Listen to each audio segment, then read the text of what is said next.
Hi, my name is Mr. George Papa, and welcome to Saturday Night Live.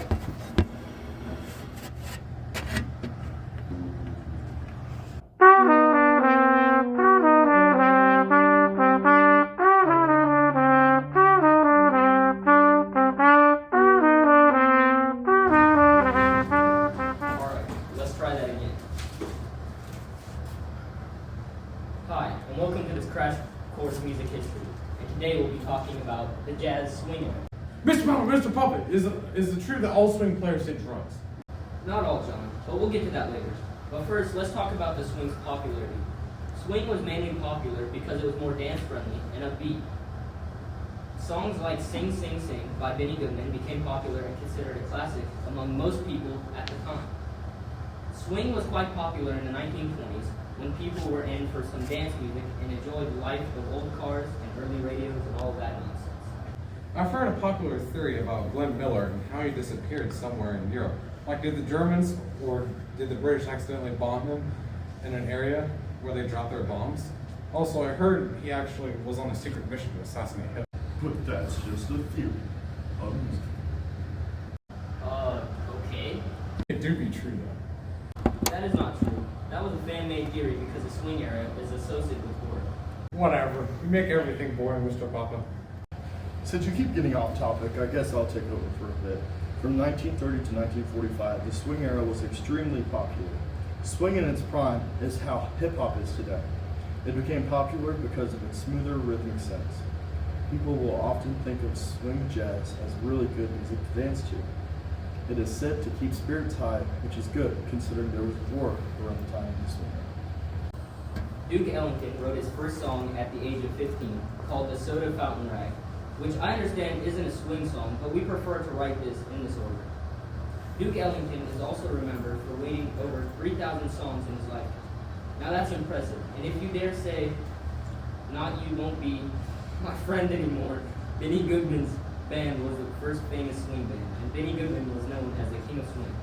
Songs like In the Mood were songs of the day, and he wrote his first song, When I Met Mary, on December 9, 1926.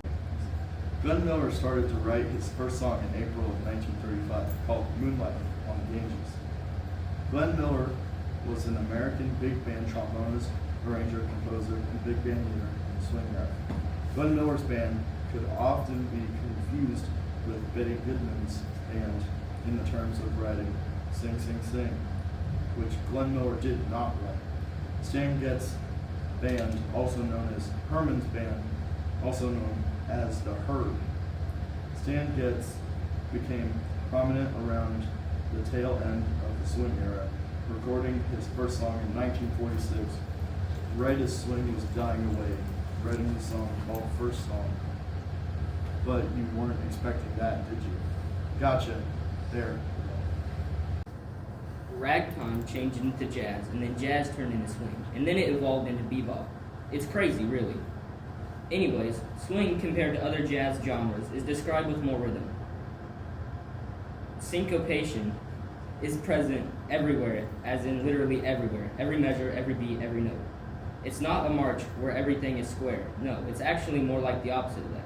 Swing bands went from having 5 and doubling their size to about 10 players.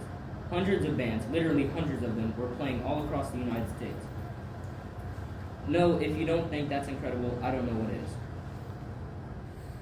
Yeah, syncopation. Not like marches, I got it. Exactly. Now on to the cultural impact of swing. Mr. Papa! What is it this time? Can I go to the bathroom? Swing artists' biggest hits are always going to be a part of the cultural influence. Songs like 1 O'Clock Jump was a popular song made by Count Basie. Count Basie actually got the Count part of his name from a radio operator. There's your fun fact if you were waiting. People wanted to get away from swing because it became associated with war, along with gas shortages, and even a curfew. Swing was a pop now in the 1920s and 30s popular bars. Alright, I guess it's time for the thought part. Okay, so you said we would get to drug usage. We should start with Count Basie. Alright, seriously? What is it with you and the drugs? I'm sure it's fine.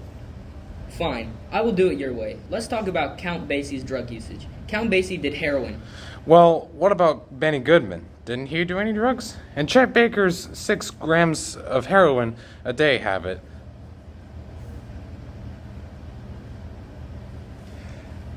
Getz, Duke Ellington, and Chet Baker are 3 famous swing artists who we wouldn't forget.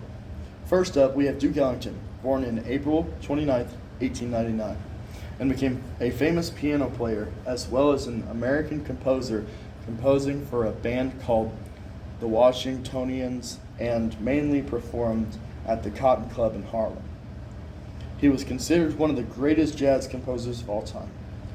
Next up, we have Chet Baker, well known for his ability to play the trumpet and being called the Prince of Cool. He was born on December 23rd, 1929, right before Christmas Eve. Man, that must have sucked with the presents and all, because when someone can easily say, this is your Christmas and your birthday present. Anyway, back to Chet Baker. He was well publicized and treated pretty much like a cult-like figure. And to make you happy, John, he was well publicized for his drug use. Sweet. Now, we have, last but not least, Stan Getz, another swing artist, of course, and a saxophonist. Born on February 2nd, 1927, he would be considered Aquarius for you astrology fans out there.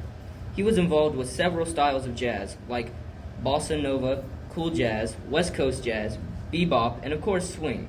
He was a part of the Herman Band, 4 brothers that included 3 tenor saxes and a bari sax. He was awarded in 1963 and passed away in 1991, the same year the Soviet Union also died. But that, my friends, is for another time. That will wrap up today's lesson on the swing era of jazz. Thank you for tuning in. See you next time. Mr. Papa! Mr. Papa!